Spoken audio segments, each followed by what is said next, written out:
Welcome to Carbon's DIY Garage. Today we're going to put a little bit more illumination into the Jeep. These are the standard bulbs in the 1997 Jeep TJ that we own, and you can see there are a couple of spots here towards the center that are pretty dim. The whole thing is really pretty dim even at full brightness, but we are going to change that by installing some LEDs into the back of the instrument cluster. I'm going to show you how that's done.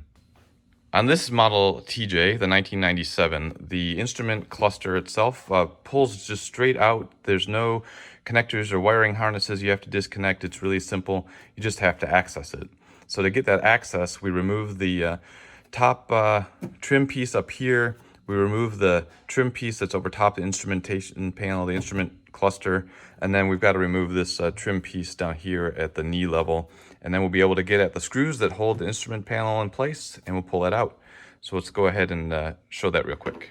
For this trim piece, you just need a flat screwdriver or something like that to pry it up, and it uses clips to hold it in place, and you just pry it up all the way along the length of the trim panel and pull it out. Once we've got that out, we set it aside. Looking down on the trim piece that holds the instrument cluster in place, you can see I have 3 holes. That is where 3 Phillips head screws would normally go, but previous owner has decided to take this out at some point and that those screws are optional, so I don't have to worry about it. But you would have 3 screws to remove up here, and you probably need a shorter screwdriver because otherwise it's going to hit the windshield. There are screws behind this trim panel that you need to get access to in order to get the instrument panel out. So to get this trim panel off, there's 1 screw on this side, 1 screw on that side, and then you just, on this model, you rotate it down and then you can pull it out. And you have to be careful to get it out around the lever for the column tilt and the headlights. And then on the other side, you have to work it around the ignition where the key goes.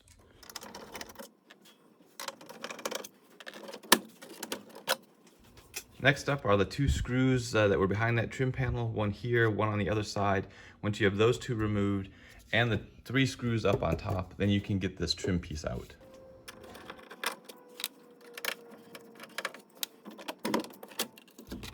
Now that we have access to the instrument panel itself, the instrument cluster, there are 4 fasteners normally that hold this in place. 1's here, 1 is here, but I don't have it. 1 is here, and 1 is down here, then I don't have that either. And I'm guessing originally these would be Phillips head screws. These look too new and not rusty to be original. So I'm gonna go ahead and pull these out, and then you should be able to just pull the instrument cluster straight out. For newer models, TJs, I believe the wiring harness is actually connected to the back, so the wires will come out with it. This older model TJ, it's a blind mate connector, so the instrument panel should just come out freely.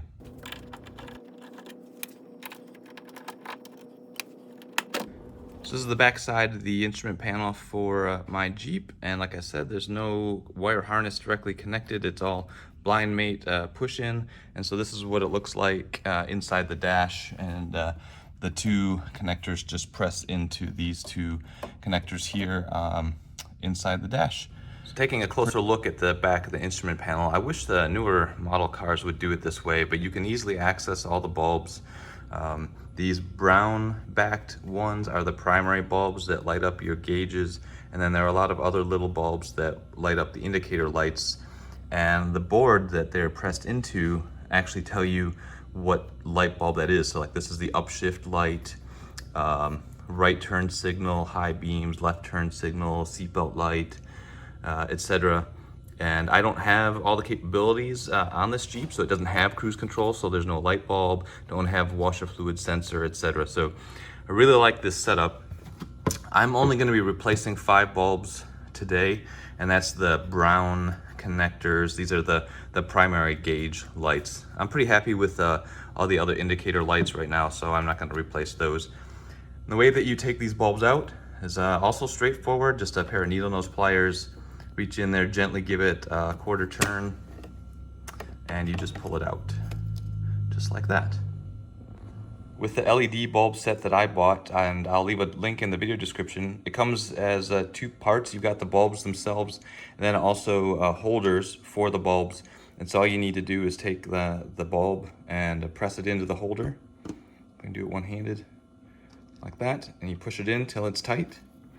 And then you simply put it in the hole and line up the, it's got little notches here that keyways that go into the slots on the back of the instrument panel. Put it in, give it a good 90-degree turn, and that's it. You're done with that one. Now don't do all of them at once, just to make your life easier. At least that's my approach. Just do one at a time, because you need to go put it in the vehicle and see if it works. There's a 50-50 chance it won't work because these are polarity sensitive. So if the light works, you're good to go. If it doesn't work, pull this out, turn it around 180 degrees, put it in, and then tighten it, and the bulb should work at that point. So let's go put this in the Jeep and see if it works. So every time I want to test one of these bulbs, I have to bring the cluster over here back to the Jeep, plug it in, and turn the lights on. And if you've got the newer model Jeep where the wires can stay connected and you can pull it out, you could actually leave this in the Jeep, work on it here, leave it all connected, and then you can just turn the headlights on and see if the bulbs work. And it's a little bit faster. But anyway, we'll turn the lights on, and you can see that down over here, it is lit up. The rest of these lights are on as well, but I've got the garage lights on and you can't even see them because these bulbs are so dim. So this one that I put in, I got the polarity right, and I'm gonna keep replacing the rest of them, get that done, doing it the same way, and then I'll show you the end result. All right, I've got all 5 bulbs in. I'll go ahead and turn the lights on. And yeah, those are so much brighter. And they all worked the first time I put them in. So the bulbs are supposed to have a polarity. I can't believe that I got lucky 5 times in a row that it all worked. But hey, it did. So if they don't work right away, just flip them around 180 degrees, and this nice bright light cluster is what your result will be. The one thing to point out though, you can change the dimmer, and it's not going to change the brightness of the LEDs. They're going to be the same brightness no matter what. If you turn it all the way to off, they'll turn off, but that's about it.